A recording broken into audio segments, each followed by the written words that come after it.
यार आज हम बात करने वाले हैं लुकिसम के चैप्टर नंबर 270 के बारे में और इस चैप्टर का नाम है लोगन ली वर्सेस जे होंग। तो आज की वीडियो की शुरुआत में हम देखते हैं जो वास्को होता है विंजिन के मुंह पे एक जबरदस्त सा मुक्का मारता है और ये मुक्का जिसका नाम होता है डेथ ब्लो ये वास्को ने सीखा होता है भालू से, जो वास्को का दूसरा गुरु होता है। पहला गुरु वास्को का ब्रैक डैक होता है। इस मुक्के से अभी सीधा जाके विंजिन खंबे से टकराता है। विंजिन की हालत इस मुक्के से काफी ज्यादा खराब हो जाती है और विंजिन अभी अपने मन में सोच रहा होता है, आखिर ये क्या था, ये बहुत ही खतरनाक पंच था। मुझे इतना ज्यादा दर्द तो तब भी नहीं होता अगर मैं किसी ट्रक से टकरा जाता, और मुझे लगता है अगर ये मुक्का मेरे ठीक से पड़ जाता तो मैं मर सकता था। विंजिन वास्को को कहता है, मुझे लगता है तुम्हारा ये मुक्का मुझे और ज्यादा चोट पहुंचाता अगर मैंने सर अपना हल्का सा आगे न करा होता। वास्को कहता है, अबे साले, तूने अपना सर आगे नहीं करा, मैंने तेरे मुक्का ही इस तरीके से मारा कि तेरे सर पे ना लगे, क्योंकि अगर मैंने ऐसा नहीं करा होता तो अब तक तू मर चुका होता। और यार ये है वास्को के दूसरे गुरु की पावर। वास्को कहता है, जब मैं जंगल में फंस गया था तो उस समय मैं एक भालू के साथ रहा था और उसी जंगली माहौल में मैंने ये अटैक सीखा है जिसका नाम है डेथ ब्लो। और अभी वास्को विंजिन की हालत खराब करने के बाद अपना पिछवाड़ा दीवार में रगड़ रहा होता है, बिल्कुल किसी भालू की तरह। मतलब वास्को एक बहुत ही ज्यादा सिंसियर स्टूडेंट है जो अपने मास्टर की हर चीज कॉपी करता है। विंजिन अभी फटी हुई हालत में अपने मन में सोचता है, ये साला बहुत ज्यादा ताकतवर है, लेकिन इस हरामखोर को मैं खुद से जीतने कैसे दे सकता हूँ। सच में मेरे लिए ये बहुत ज्यादा शर्मनाक है, मैं ऐसा होने नहीं दे सकता।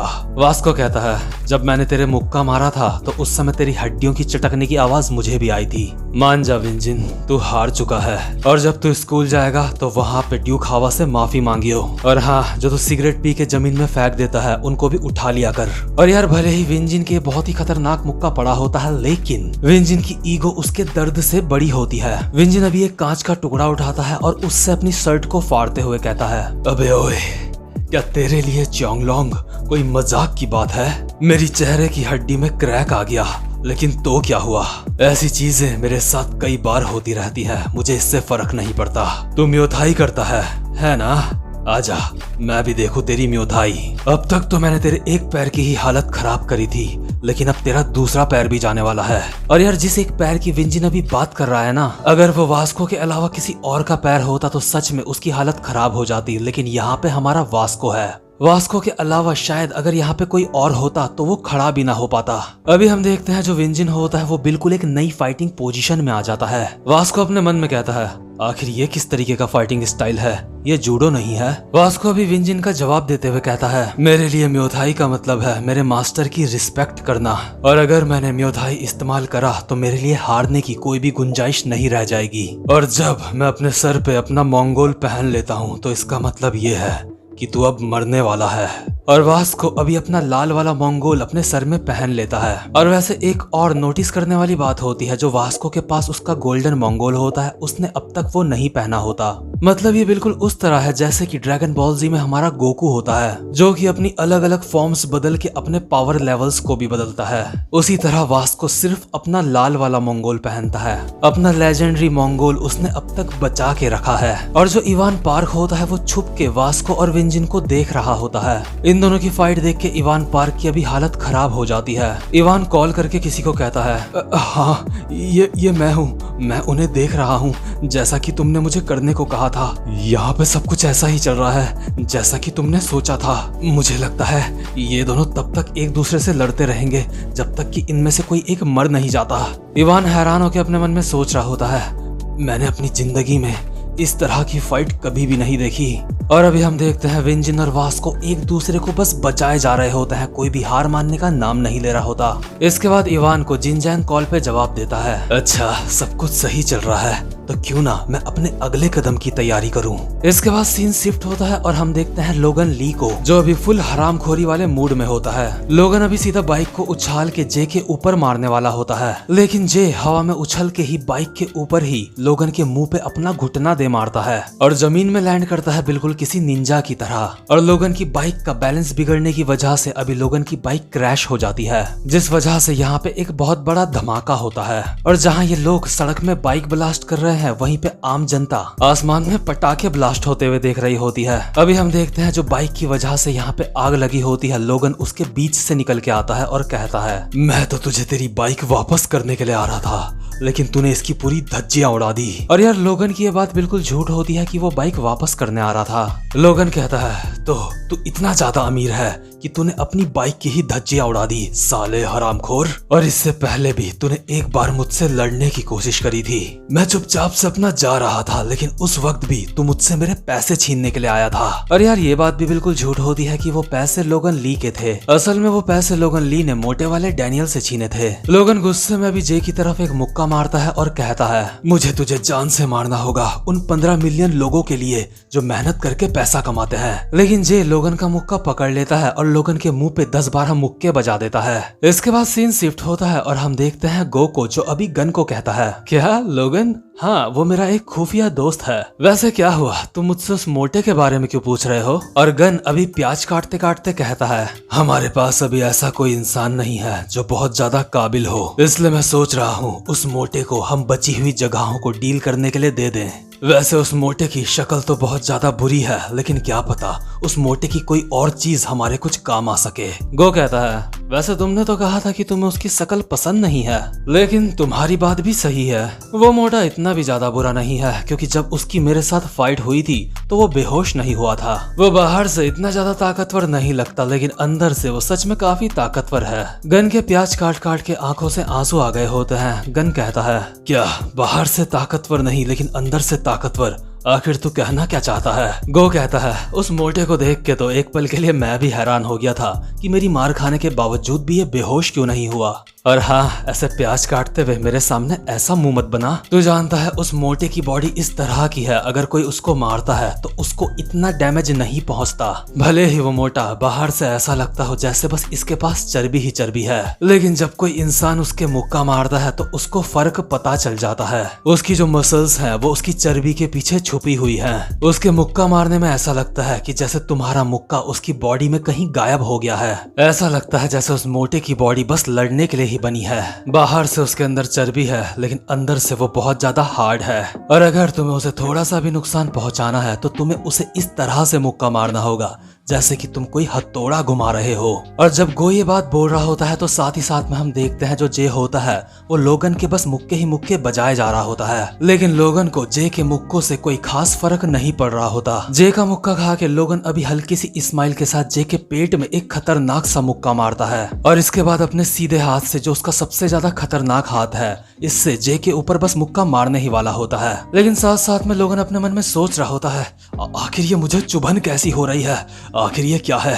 आज से पहले मैंने इस तरीके का दर्द कभी भी महसूस नहीं करा। और उस समय जब पिकाचू ने मेरे जबड़े में मारा था, उस समय मुझे बस दर्द इसलिए हुआ था क्योंकि मेरे जबड़े में पड़ी थी। इसके बाद हमें पीछे से एक वॉइस ओवर आती है जो पता नहीं किसकी होती है, क्योंकि अगर लोगन ली को तुम्हें चोट पहुंचानी है तो तुम्हें उसे इस तरीके से मुक्का मारना होगा जैसे तुम उसके कोई हथौड़ा मार रहे हो। और इसी एक बात का लोगन ली हमेशा ध्यान रखता है। कुछ मार्शल आर्ट्स ऐसे होते हैं जो स्पेशली सामने वाले की बॉडी को नुकसान करने के लिए बनाए होते हैं। इसमें कुछ इस तरह के अटैक्स होते हैं जो कम समय में ज्यादा पावर जनरेट कर सकते हैं, जैसे कि सिस्टेमा। सिस्टेमा में हर एक पंच ऐसा होता है कि जैसे तुम सामने वाले के हथौड़ा मार रहे हो। कुछ लोग कहते हैं कि सिस्टेमा नाम की कोई भी चीज नहीं होती, ये बस एक अफवाह है। कुछ लोग मानते हैं कि सिस्टेमा सच में होता है और कुछ लोग मानते हैं ये नहीं होता। लेकिन सिस्टेमा एक ऐसा मार्शल आर्ट जो इंसान को जान से मारने के लिए बनाया गया है, वो सच में एग्जिस्ट करता है। लेकिन ऐसा भी हो सकता है जो जे होंग का सिस्टेमा है वो नकली हो। लेकिन यार जिस तरह से जे अभी लोगन को मार रहा होता है उससे तो ये बिल्कुल भी नहीं लगता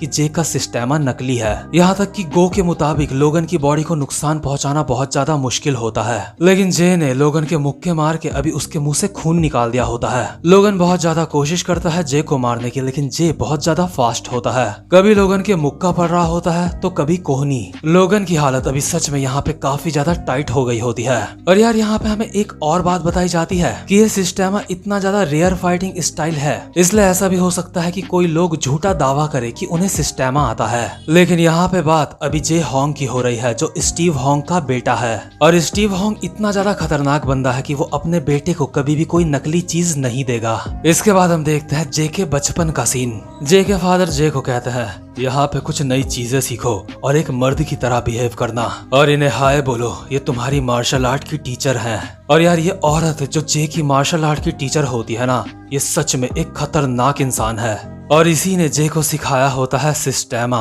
और यार ये औरत इतनी ज्यादा खतरनाक है ना, मुझे समझ नहीं आ रहा है कि पूरे लुकिसम में ऐसा कौन है जो इसको हरा सकता है। वैसे मैं स्पॉयलर्स देने के लिए मना करता हूँ, लेकिन आप सब कमेंट बॉक्स में कमेंट करके जरूर बताना कि इस औरत को लुकिसम में कौन हरा सकता है। तो खैर यहाँ से ये तो वेरीफाई हो जाता है कि जे का सिस्टेमा बिल्कुल असली है और इसी असली सिस्टेमा से अभी जे लोगन ली की बहुत ही बुरी तुड़ाई कर रहा होता है। और यार लोगन की इतनी ज्यादा हालत खराब हो जाती है ना कि उसको हेलमेट पहनना पड़ जाता है, लेकिन जे ने मार मार के इस हेलमेट का भी कांच तोड़ दिया होता है। लोगन कहता है वो ये बहुत ज्यादा करीबी मामला था, अच्छा तो तभी इसके साथ लोग फाइट में हेलमेट पहनते हैं। भले ही लोगन को पता होता है कि बिना हेलमेट के उसकी अभी हालत खराब हो जाती, लेकिन फिर भी लोगन स्टाइल दिखाते हुए कहता है क्या तो इसे मार्शल आर्ट कहता है? तू बस अपने कोमल कोमल हाथों से सामने वाले के मुंह पे थप्पड़ मारता है। अगर तुझे सच में किसी को मारना है तो तुझे ऐसे मारना चाहिए जैसे तू उसे जान से मारना चाहता है। और लोगन अचानक से जे का कॉलर पकड़ता है और उसके अंडे फोड़ देता है अपने घुटने से, और इसके बाद जे के बाल पकड़ता है और उसको एक लॉक दे देता है।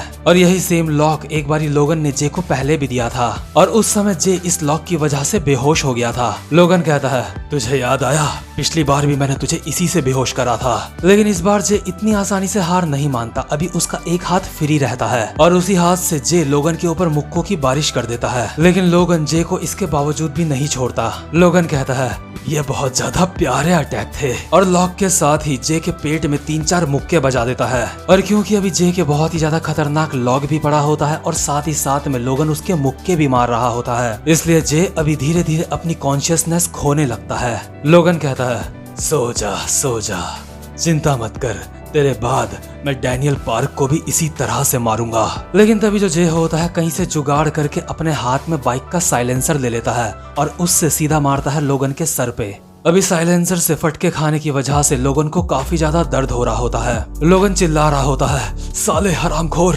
और इसके बाद हमें बताया जाता है जो मार्शल आर्ट अभी जे इस्तेमाल कर रहा होता है ये होता है फिलीपींस का। इसमें इंसान किसी भी ऑब्जेक्ट को किसी डंडे की तरह इस्तेमाल करता है। लोगों का कहना है कि इस फाइटिंग स्टाइल में अटैक्स की स्पीड 250 किलोमीटर पर आवर से भी ज्यादा हो जाती है। और अभी हम देखते हैं जे के दोनों हाथों में बाइक के साइलेंसर्स होते हैं जिनसे जे ने लोगन को बजा बजा के उसकी हालत खराब कर दी होती है। लोगन की हालत अभी बिल्कुल उस आलू की तरह हो गई होती है जिसको थेच थेच के लोग साग बनाते हैं। और जैसे ही इसको थेच के जे थोड़ा सा रुकता है, लोगन एक दर्द भरी आवाज में कहता है तू हरामजादे, साले पागल कहीं के, तेरे हाथ मुझे मारने के लिए तू इस हद तक चला गया।